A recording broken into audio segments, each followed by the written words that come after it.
Hey everybody! A lot of people think I'm weird, but I am not that big of a potato fan.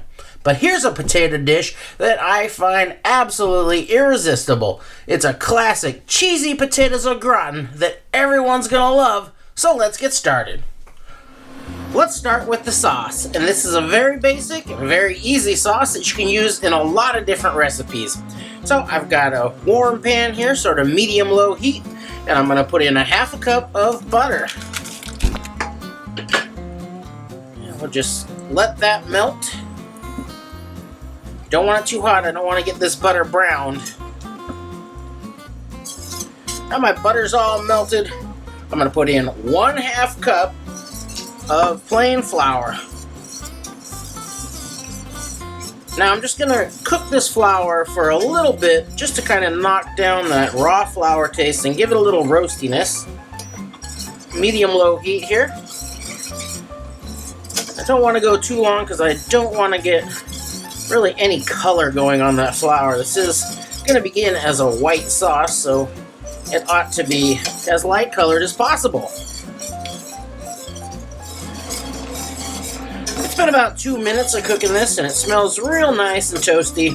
So now I'm going to go in with 2 cups of cold milk. And I like to go in all at once with the cold milk because I feel like that cools everything down, gives me time to whisk this and dissolve all that flour mixture in here before it starts to cook and make little lumps.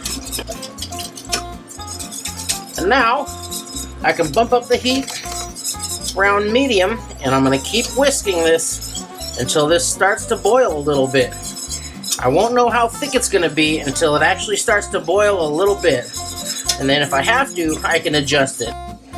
Now, that is very, very thick now that it's come up in temperature.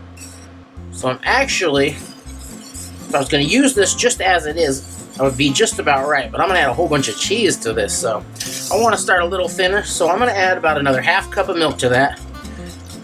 Just to show you how easy it is to adjust this. And now it's come up to temp and it's nice and smooth. Really creamy looking.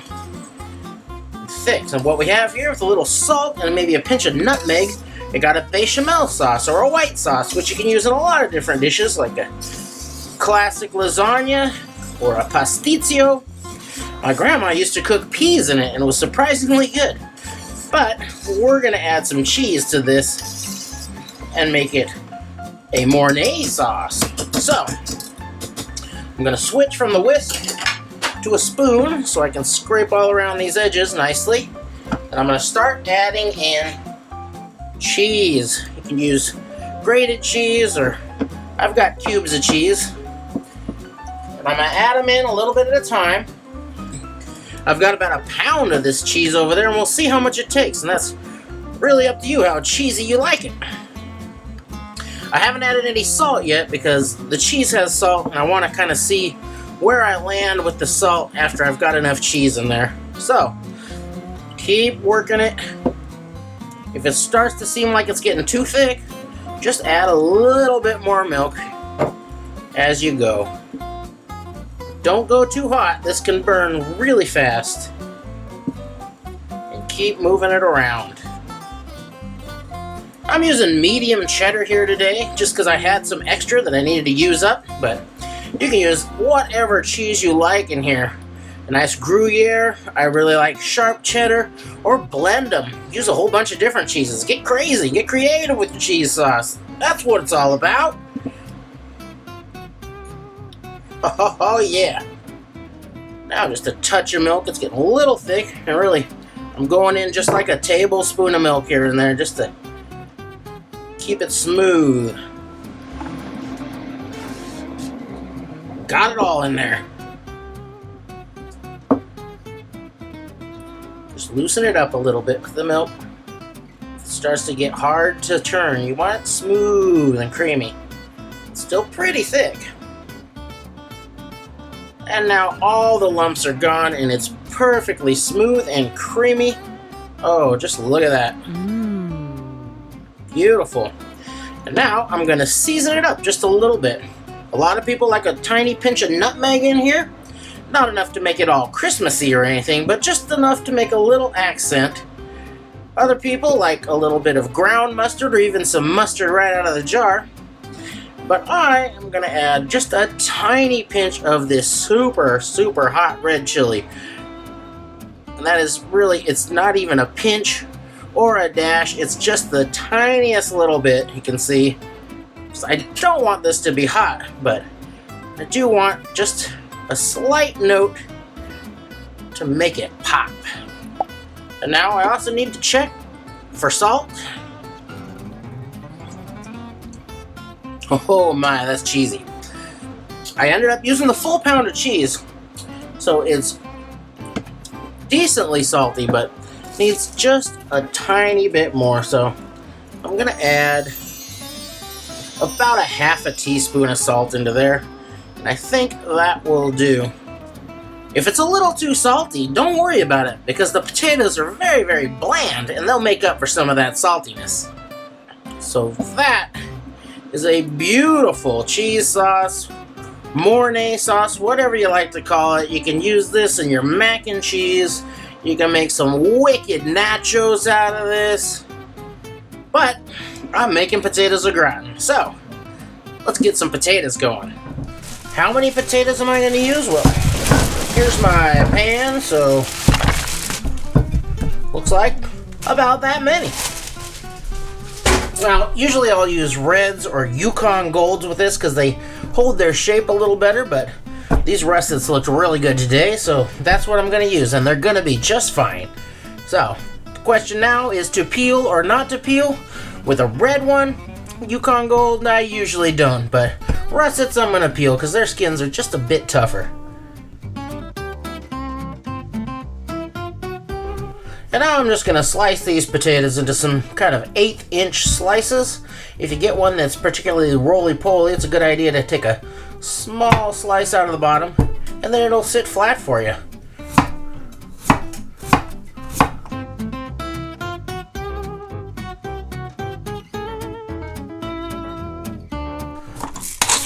And I'll just hit those with a little bit of fresh ground black pepper.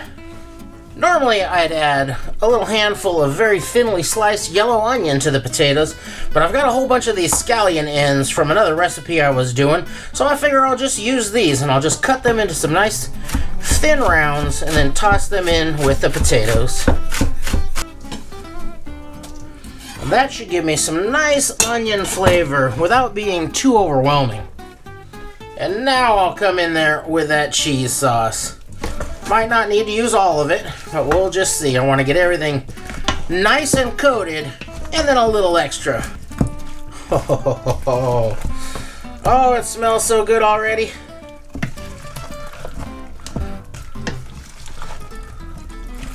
Good, now I've got a nice coating on everything. And I'll reserve some of that cheese to pour over the top. Now, if you want your au gratin to be vegetarian, you're good to go right here. Throw it in the casserole and pop that in the oven. I, however, happen to have a whole bunch of bacon ends and pieces from a recipe I did a little while back, and I'll put that link at the end of the video. So I'm going to put some nice crispy bits of bacon in here too.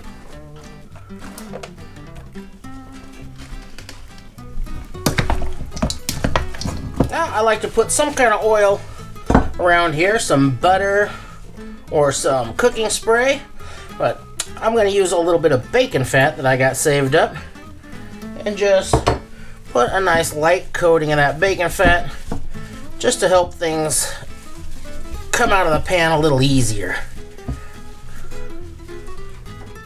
Now, I'll just toss these guys in here, and you can do real fancy layer work with this, but this is pure family style tonight.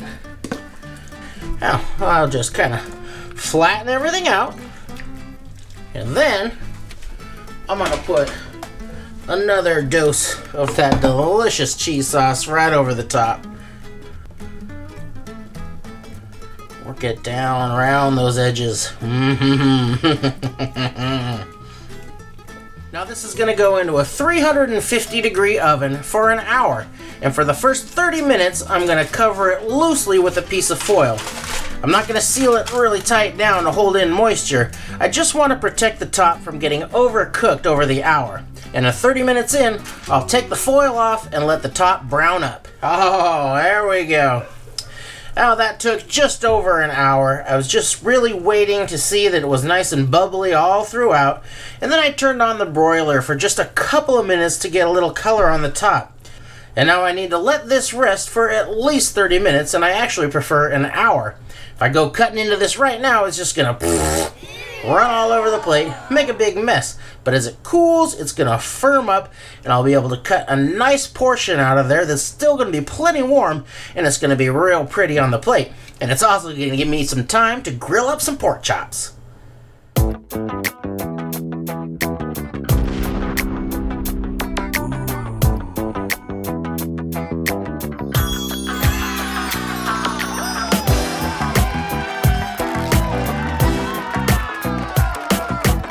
Let's see how we did.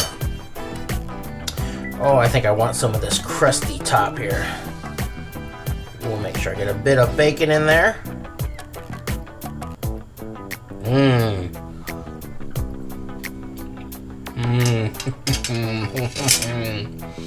That has got to be one of the most comforting of the so-called comfort foods in the world. Super creamy, super cheesy, and so satisfying. It's just made out everything that's happy in the world. Well, I really hope you try this, and I know you're gonna love it. And if you do, please like and subscribe for more. Thanks for watching. Good night, Alicia.